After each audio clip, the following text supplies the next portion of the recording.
Hi hello welcome to BRK health. నేను మీ కీర్తి. ఈరోజు మనతో పాటు ఉన్నారు traditional healer and herbalist Anjaneya Raju గారు మనతో పాటు ఉన్నారు. సార్ని అడిగి మనకున్న డౌట్స్ క్లారిఫై చేసుకుందాం. నమస్కారం సార్. నమస్తే అమ్మా. సార్, ఇప్పుడు అందరూ అశ్వగంధ అనేది మనం చూస్తున్నాం. మనం అవునండి. అసలు అశ్వగంధ అంటే ఏమిటి, ఆ అశ్వగంధ ఉపయోగాలు ఏంటి సార్? అశ్వగంధ అంటే గుర్రం యొక్క వాసన వచ్చేదమ్మా.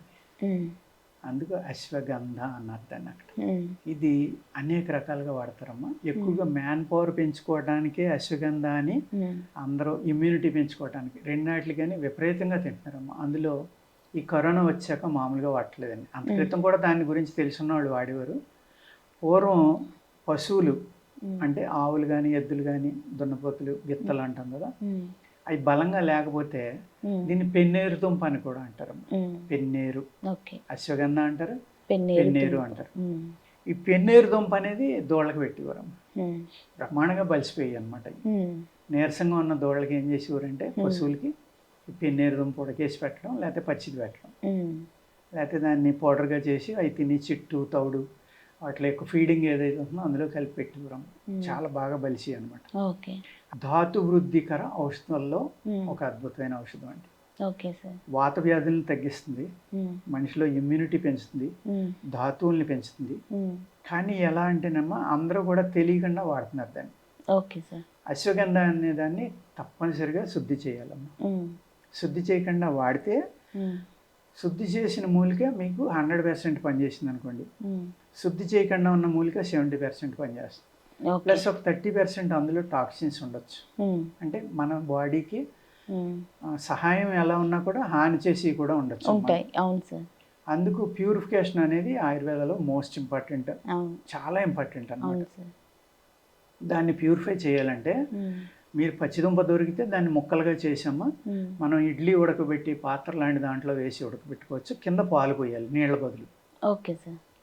లేదు, మనం ఒక పొడవాటి పాత్ర తీసుకుని నీళ్లు పాలు శీర్షకం వాటర్ కలిపిన పాలు పోసామా, దానికి ఒక గుడ్డ కట్టి ఆ గుడ్డను గొయ్యిలా చేసి అందులో ఈ ముక్కలేసి పొయ్యి మీద పెట్టి ఆ పాలు మరుగుతూ ఉండగా వచ్చిన ఆవిరి మీద ఈ ఉడకాలి.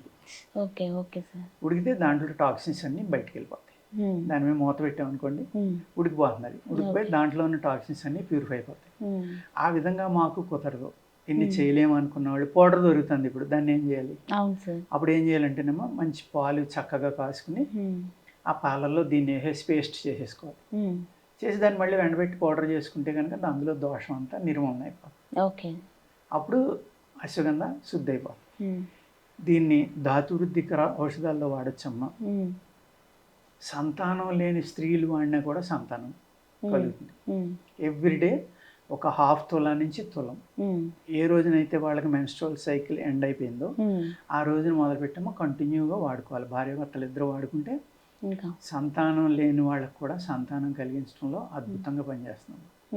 అదేవిధంగా ఈ స్పెర్మ్లో బ్యాక్టీరియా ఉంటుందమ్మా, కొంతమందికి క్రిమి ఉంటుందన్నమాట. ఆ ఫంగస్ కానీ ఇలాంటివి ఉండటం వల్ల అందులో లైవ్ కణాలను అది తినేయటం వల్ల సంతానం లేమనేది జరుగుతుంది.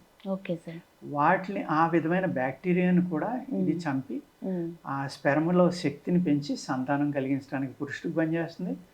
స్త్రీకేమో గర్భాశయము లేకపోతే ఫెలోపియన్ ట్యూబ్స్ ఈ ఎగ్ రిలీజ్ అవ్వడం ఇవన్నిటిలో శక్తి పెంచుతుంది. అదేవిధంగా దాంతో ఆయిల్ కనుక చేసుకుంటే అమ్మ లేహ్యాలు ఉన్నాయి. అశ్వగంధ లేహ్యం అని ఉంది, అశ్వగంధ ఘృతం అంటారు, అంటే నెయ్యి. దాన్ని ఏ విధంగా తయారు చేస్తారంటే అశ్వగంధ యొక్క పేస్ట్ని వేసమ్మా, పల్చటి పేస్ట్గా దాన్ని నూరుకుని నీళ్ళతోటి ఒక 1/2 kg పేస్ట్ అయిందనుకోండి, ఒక 2 లీటర్ల ఆవు పాలు, 1 లీటర్ ఆవు నెయ్యి వేసి ఈ పేస్ట్ కూడా వేసి దాన్ని జాగ్రత్తగా అన్నీ ఇంకిపోయి ఓన్లీ నెయ్యి మిగిలిదాకా కాసుకుంటే అది అశ్వగంధ ఘృతం నెయ్యి. ఆ నెయ్యిని పిల్లల కానించి పెద్దవాళ్ళ దాకా అందరూ ఆహారంతో, అంటే మనం నెయ్యి ఎలా వాడుతున్నామో దాని బదులు అశ్వగంధ నెయ్యి వాడతారు. వాడడం వల్ల పిల్లలు చక్కగా ఎదుగుతారమ్మా, మంచి బలంగా బలిష్టంగా ఉంటారు. అంటే ఒబిసిటీ కాదు ఇక్కడ, బలిష్టంగా అంటే లావైపోవడం, శక్తివంతంగా తయారవుతారు. అందరూ కూడా అన్ని ఏజ్ గ్రూప్స్ దాన్ని వాడుకోవచ్చు. ఇప్పుడు ఇది అశ్వగంధ నెయ్యి అనేది మార్కెట్లో దొరుకుతుందా సార్? ప్రెసెంట్ బాగా విపరీతంగా అలా మనం వాడొచ్చు అంటారా? దాంట్లో ఏమైనా కల్తీ చేశారో లేదో మనకు తెలియదు కదా. కల్తీ ఈ చేశారు ప్రాసెస్ లేదా అంటే అంతా అది తెలియని తెలియదు మనకి. వాళ్ళు కానీ మంచి ప్యూర్ అశ్వగంధ అయితే ఉమ్, మీరు ఉడకబెడతా ఉంటే వెనిల్లా స్మెల్ ఇల్లంతా వస్తుందమ్మా.